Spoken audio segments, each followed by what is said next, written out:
Hello, I'm Meg Dendler, and we are in the middle of a series of videos reading aloud Why Kimba Saved the World, my new book. Kimba's sitting right across the room from me. She's cleaning her leg right at the moment. And actually, one of the other cats in the book, who we call Slinky in the book, is sitting right across from me as well.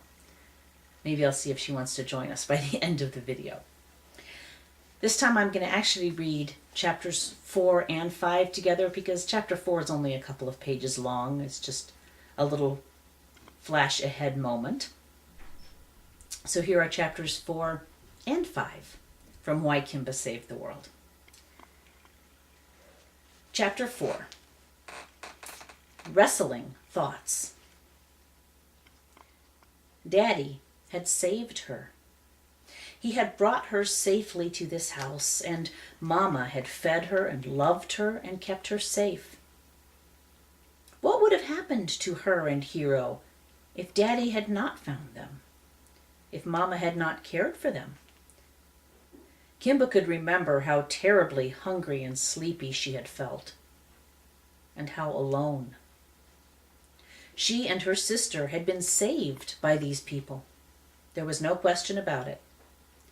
And even now, a year later, now that they were all grown up, Mama and Daddy had kept them as part of the family and continued to make them feel safe and loved. Kimba curled up in her special bed high up on the bookshelf in Mama's office. The collection of stuffed toys that shared the shelf with her seemed to glare at her today, knowing her thoughts. Do they know about the plot to take over? She wondered. Have they been watching me? And are they disgusted with what I'm planning to do? Kimba was a bit disgusted with herself. But she also felt the tug of knowing that she was not just a sweet baby kitten that Mama loved.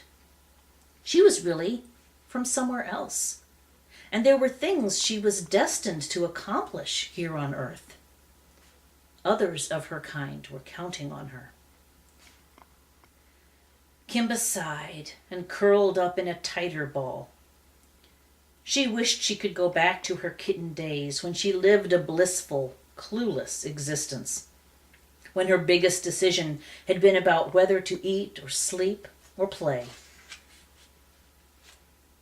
There's a photo here of Kimba, who really does sleep up high on the bookshelf, surrounded by my collection of Disney plush toys. I worked for Disney for a little while and started collecting them, and now I have quite a collection. I'll put that at the end of the video, since you won't really be able to see it here. Chapter 5, Growing Up. Kimba could remember learning how to walk around better and drink from a bowl and eat the most wonderful, mushy food. It was amazingly delicious. But it took a while to figure out exactly how to eat it. At first, she just mushed her face into the bowl and sucked it up like the bottle.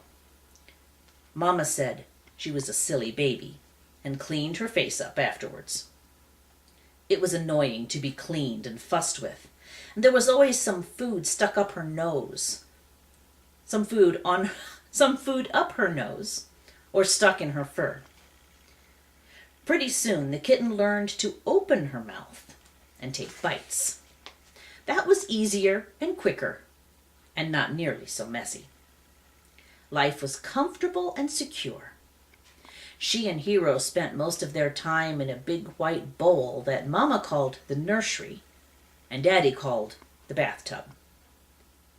They had a nice bed of fuzzy blankets and some comfy, pillowy toys to sleep with. As the days went by, there were also 2 other people who came and went. Mostly they provided warm, cozy places to curl up and sleep. Mama called them Mindy and Leia. They called her Mama, too. Sometimes one of the younger people would bring the kittens out of the nursery to frolic on the big people bed in the next room. It was a glorious, huge sea of soft blankets and warm bodies to climb over and cuddle into. She and Hero could have fabulous games of pounce and tackle without the hard surface of the nursery tub to smack into. The kittens quickly learned what those talking and music noises had been. It was called a TV.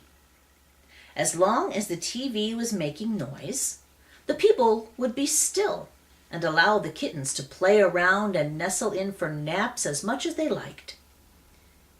It was nice enough in the nursery, but it got kind of boring for Kimba. She had tried many times to get free of the big white bowl, but there was nothing to be done. She could smell lots of things on the other side of that high white wall. But even when she stood on her back tiptoes and reached as tall as she could stretch, she could not even see over the edge. She was just too tiny. Finally, the kittens grew big enough to jump up out of the nursery tub and strong enough to push open the swinging doors of the bathroom. But nothing in those rooms was new and interesting. They had become curious about what lay behind the big white door at the end of the bedroom. Well, Hero was curious. Kimba was obsessed. Getting through that door was all she could think about. Hero would give up quickly, get bored, and wander off to nap under the big bed. But Kimba spent huge parts of her day trying to get that bedroom door open. She would paw at it. She would push on it, even sticking her whole front leg under the door and trying to wiggle it open had no effect. Some days she fell asleep, exhausted, with her arms still under the door. She was stuck in the bedroom until Mama brought her out. And no amount of crying or clawing was going to change that fact. And Mama did not seem to have any intention of taking her through that big white door anytime soon. "No, no, silly kitty baby," was all she would say, and shoo her away. Or, worse yet, shower her with kisses that Kimba would struggle to avoid.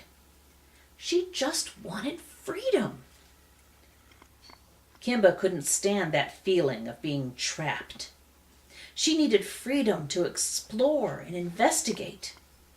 That door was like a large, solid reminder that she was stuck and captive. It frustrated Kimba to the tip of her tail. She tried to be happy and think of other things. Quite regularly now, Kimba was allowed out of the nursery and onto the big bed where Mama and Daddy slept. She could spend hours snuggling with Mama or one of the girls. It was delightful. Kimba would roll on her back and let them rub her belly. Purrs would echo from her throat endlessly. But in the back of her mind, she was always wondering how she could convince them to let her through the bedroom door. That's the end of chapter 5. I hope you'll come back and join me for chapter 6.